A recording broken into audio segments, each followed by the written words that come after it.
Go to Taipei and speak to the East Asia political analyst William Yang. William, welcome to the program. Do you see any way that President Yoon survives the decision from the Constitutional Court? Doesn't his imposition of martial law appear to have been a political decision rather than really anything to do with national security? Right, exactly. I think he personally has made it repeatedly very clear that the primary reason why he announced the martial law in the first place was his dissatisfaction with the opposition parties trying to sabotage his agenda and his power to rule.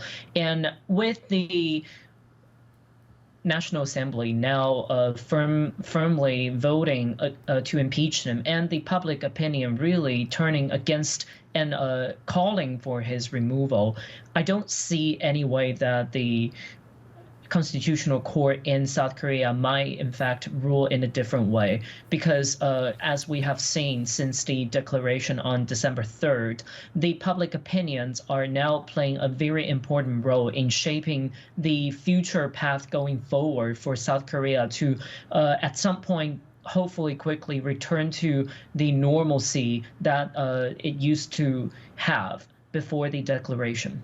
Yeah, really interesting to see so many people out in the streets for so many consecutive days.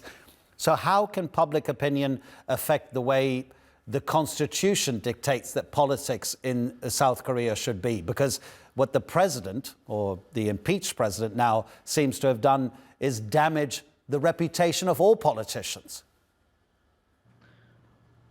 Right, exactly. I think even looking from the legal perspective and the constitutional perspective, there are a lot of evidence that is basically piling up against Yoon and his reasoning to declare martial law, because simply by claiming that the opposition parties are colluding with North Korea, that's one of the, and to use impeachment as a way to derail his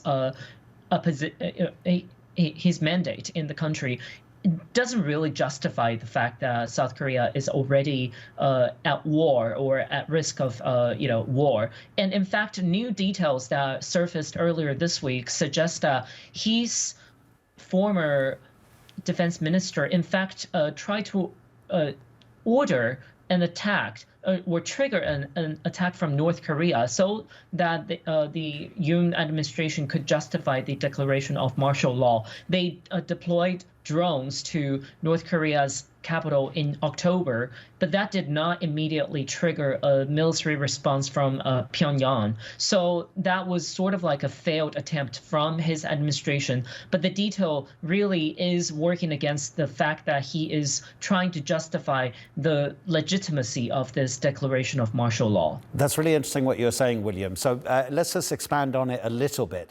How much of South Korea's politics is dictated by its neighbor to the north, and how much by domestic issues? Because if President Yoon was talking about collusion with North Korea, he was clearly trying to play to public fears about what Pyongyang represents in terms of a threat to the south.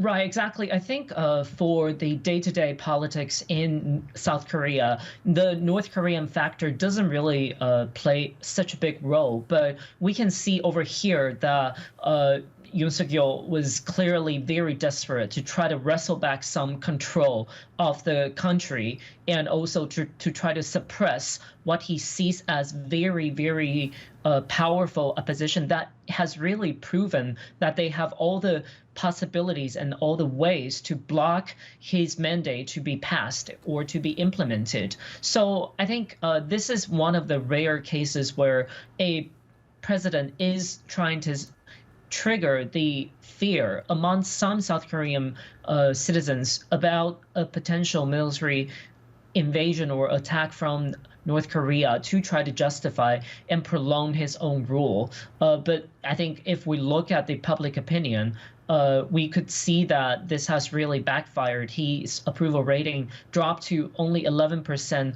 just yesterday, right before the second vote on impeachment. So I would say that once this whole impeachment process is completed and South Korea holds the next presidential election, which should be taking place 60 days after the Constitutional Court handed down its ruling, then hopefully South Korea's whole political process will return to normal. But also one thing that he pointed out in his last televised speech today, which is really important, is he called for all the political forces in South Korea to end this very divisive type of politics. We know that South Korea has long been plagued by very divisive domestic politics over the last few decades. And this particular incident is also an extension of that power wrestle between two very divided and also confronting political forces, the conservatives and the liberals wrestling for control over the country. So we don't really know what is going to happen in terms of the upcoming presidential election at some point. But for sure, this incident is going to be a huge blow to the conservatives going forward. Yeah, President Yoon representing that conservative wing of South Korean politics. William Yang, thank you so much for your time. Thank you.